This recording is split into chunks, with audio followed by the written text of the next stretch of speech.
आप देख रहे हैं Divya Prabhat news network. This program is sponsored by Singh brand. नमस्कार, दिव्य प्रभात न्यूज नेटवर्क में आपका स्वागत है। आज की मुख्य खबर, जहां एक और विपक्षी पार्टियों ने देश भर में एक होकर INDIA बनाया है, वहीं दूसरी ओर बीजेपी 38 राजनीतिक पार्टियों के साथ मिलकर भारत का निर्माण कर रही है। इसी बात को लेकर कुछ सवाल बीजेपी मेरठ के जिला अध्यक्ष विमल शर्मा से हमारे संवाददाता अभिषेक सिंह की खास बातचीत। सबसे पहले मैं दिव्य प्रभात की ओर से विमल शर्मा जी को बधाई देना चाहूंगा कि वो अब वर्तमान में जिला सहकारी बैंक के चेयरमैन बन चुके हैं। धन्यवाद। और विमल शर्मा जी, मैं ये पूछना चाह रहा हूं आपसे कि संसद मानसूत्र जो चल रहा है इस टाइम, उसमें जो समान संहिता कानून लागू की बात चल रही है, आपको उम्मीद है वो पास हो जाएगा प्रस्ताव जो किया गया है? देखो, पहले अवेयरनेस है, पूरा देश चाहता है कि एक समानता हो, समान नागरिक संहिता कानून लागू किया जाए।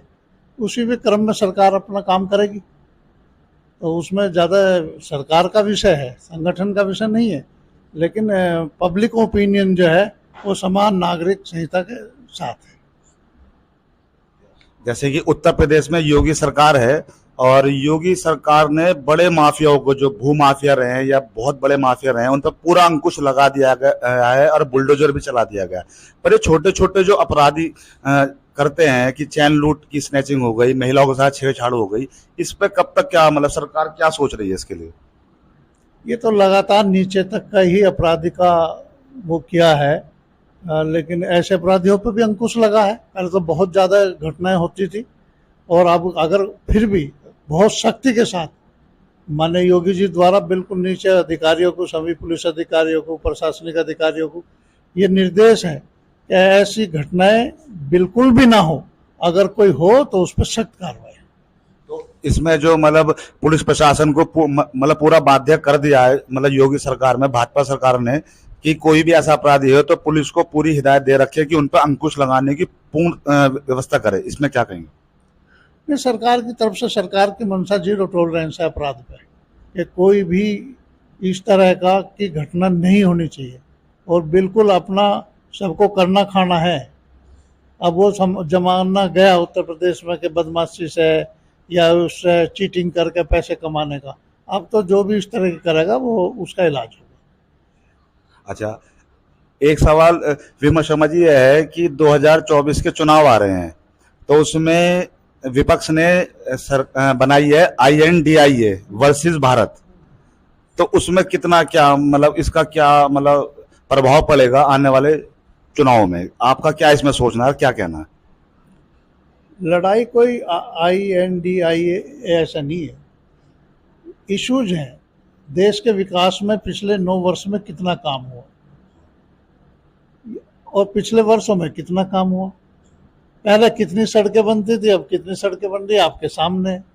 पहले चिकित्सा की कैसी व्यवस्था थी, आज कैसी व्यवस्था आपके सामने है।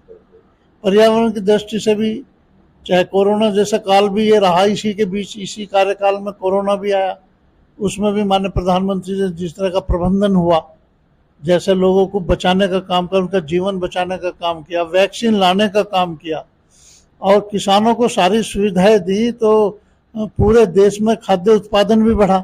और जो गरीब लोग थे, जिनको खाद्य नहीं मिल पाता था, आज सबको फ्री राशन भी देने का, कोरोना जैसे समय में भी और अभी भी, ऐसे गरीब लोगों को जिनके पास खाने की व्यवस्था नहीं थी उनको भी काम करना।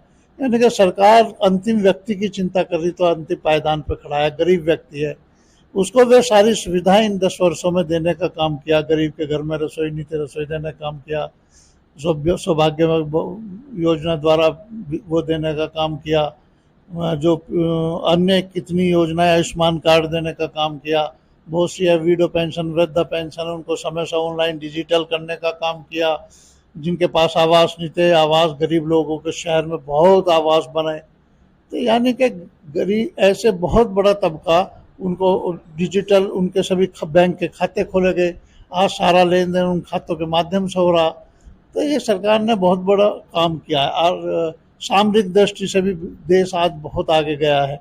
यानी कि हमारे पास एक तो बख्तरबंद गाड़ी नहीं थी, वो गाड़ी भी बख्तरबंद गाड़ी आ गई, बुलेट प्रूफ गाड़ी आ गई, जो जवानों को इंजरी कोई घटना अचानक हो जाती तो उससे बचाने का काम करेगी। नए वेपन्स आए हैं, नए प्लेन्स आए हैं जो हवाई थे, यानी कि नीचे से लेकर गरीब व्यक्ति से लेकर देश की सामरिक व्यवस्था, देश की कृषि के क्षेत्र में किसान सम्मान निधि लगातार 6,000 रुपये मिल रहे हैं और जैसे भी सुविधाएं मिल रही हैं। अभी बिजली उत्तर प्रदेश में बिल आधा कर दिया है, जो किसानों के लिए है बिल बिजली का 12 का, वो आधा कर दिया। यानी कि किसान की भी चिंता हर तरह से, उनको समय से खाद, समय से बीज, सारे समय से गन्ने का, जो हमारे यहाँ पश्चिम में तो गन्ना मेन क्रॉप है, तो उसका सही से भुगतान, ये सारी चीज़ें सरकार कर रही है। और सरकार, दोनों ही सरकार डबल इंजन की, उत्तर प्रदेश में योगी जी की और केंद्र में मोदी जी की, दोनों ही विकास को बहुत ऊंचाइयों पर ले जाने का काम कर रही है। इसमें विपक्ष का कहना है कि देश की व्यवस्था खराब हो रही है, पर माननीय प्रधानमंत्री जी विदेश का दौरा कर रहे हैं, इसमें मतलब क्या कहेंगे आप? देखिए, ये अंतर्राष्ट्रीय समुदाय, हम तो वासुदेव कुटुंब की बात करते हैं, सारा संसार हमारा घर है, ठीक, और उसका परिलक्षित आज हमारे अंतर्राष्ट्रीय स्तर पर सब देशों से अच्छे संबंध है, तो उसका लाभ देश को मिलेगा। अब लोगों को तो पता नहीं है ना। तो मतलब विपक्ष का एक ये मतलब मुद्दा उठा लिया है कि जी प्रधानमंत्री मोदी जी विदेश का दौरा कर रहे हैं, देश की व्यवस्था नहीं, जबकि वो दौरा कर रहे हैं पर उनके जो आला अधिकारी नीचे हैं वो तो यहाँ पे पूरी व्यवस्था बनाए रखे हुए हैं। दौरा कोई नई बात नहीं है कि पहले भी कोई प्रधानमंत्री नहीं गए या मोदी जी अलग से जा रहे। आज वे विश्व नेता है मोदी जी, ये विपक्ष को भी स्वीकार करना चाहिए और उसका लाभ देश को मिल रहा है। आपने देखा होगा जब अंतर्राष्ट्रीय युद्ध चल रहा था यूक्रेन और रूस का, तो अगर वे प्रभावशाली ना तो कैसे रूस को और यूक्रेन के युद्ध को बंद करके अपने बच्चों को वहां वापस ले आए? तो संबंधों के आधार पर लिया है ना। दोनों देशों ने बंद करके 21-22 हजार स्टूडेंट वहां फंसा हुआ था, उसे वापस लेके चले आए, तो ये बड़ी बात हुई ना। आज ऑस्ट्रेलिया का भी, ऑस्ट्रेलिया, अन्य सभी देश मोदी जी के नेतृत्व को और भारत के विकास को देख रहे हैं। आज जीडीपी देखिए देश की, आप अंतर्राष्ट्रीय जो हमारी विदेशी वो है उसको देखिए आप, कितना हमारे पास व्यवस्था है। और जैसे कि इस टाइम मणिपुर में जो हो रहा है और उसमें वहाँ लोकसभा में भाजपा सरकार है, आपको समाज में तो उसमें क्या मतलब विपक्ष ये कह रही है कि ये भाजपा का मतलब करवाया हुआ है, भाजपा ही कर रही है, इसमें कुछ सब पता रहता है विपक्ष को। और भारतीय जनता पार्टी क्यों ऐसा चाहेगी अपनी सरकार में, क्यों चाहेगी? मतलब ये तो ऐसे मुद्दे हैं जो आज़ादी के बाद नहीं सुलझाए गए, भाजपा उनको सुलझाने का काम कर रही है। कहीं कोई क्लैश होता है तो उसको भी सबको सही तरीके से निपटाना है, सबको साथ बैठाने का काम कर रहे हैं। और पूरा देश मानता है कि अमित शाह जो गृह मंत्री हैं वो सर्व व्यवस्था को ठीक कर लेंगे, सबको विश्वास है। हमारे साथ विमल शर्मा जी का कहना है कि भाजपा अपने तरफ से सब काम कर रही है, विपक्ष ने तो मुद्दे उठाती रही है और 2024 के जो INDI वर्सेस भारत है उसमें भी बहुत अच्छा एक नए रूप से दोबारा से ट्रिपल इंजन सरकार बनने का पूरा वो है। और मैं एक बात और पूछना चाहूँगा आपसे, जैसे आपको जिला सहकारी बैंक का चेयरमैन बनाया गया है, तो इसमें मतलब किसानों के लिए क्या क्या उसमें वो है? किसान का सबसे ज़्यादा अगर कहीं नज़दीक का रिश्ता है किस संस्था से तो वो सहकारिता है, चाहे हमारी पैक्स सोसाइटी हो, चाहे हमारा कोऑपरेटिव बैंक।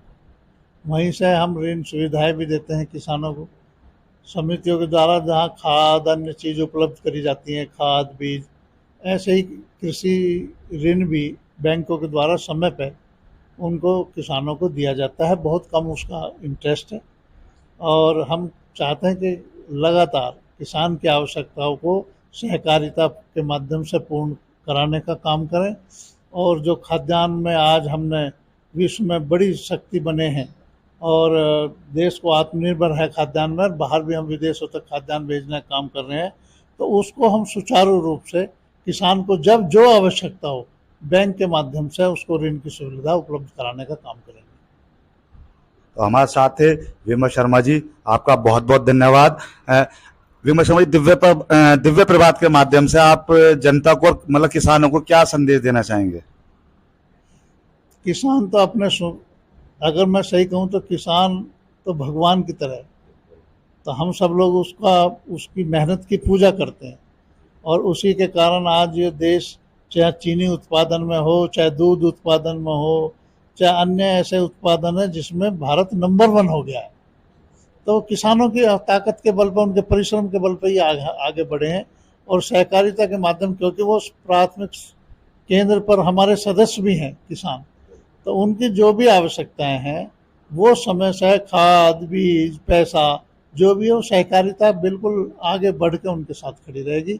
और जब उनको जैसे ऋण की आवश्यकता पड़ेगी, खाद की आवश्यकता पड़ेगी या अन्य भी कोई ऐसी आवश्यकता पड़ेगी या नए रोजगार के लिए भी वो कृषि के साथ अन्य रोजगार किसानों के बच्चे करना चाहेंगे, तो उन पर भी ऋण के माध्यम से उनको देके उनको या तकनीकी जानकारी भी उपलब्ध करा के उनको आगे बढ़ाने का काम करें। किसानों का विकास ही देश का विकास होगा। तो आपका कहना है कि कोई भी किसान आपके पास आता है अपनी समस्या लेकर, तो आप पूर्ण उनकी समस्या का समाधान कर देंगे? करेंगे, बिल्कुल निश्चित रूप से करेंगे।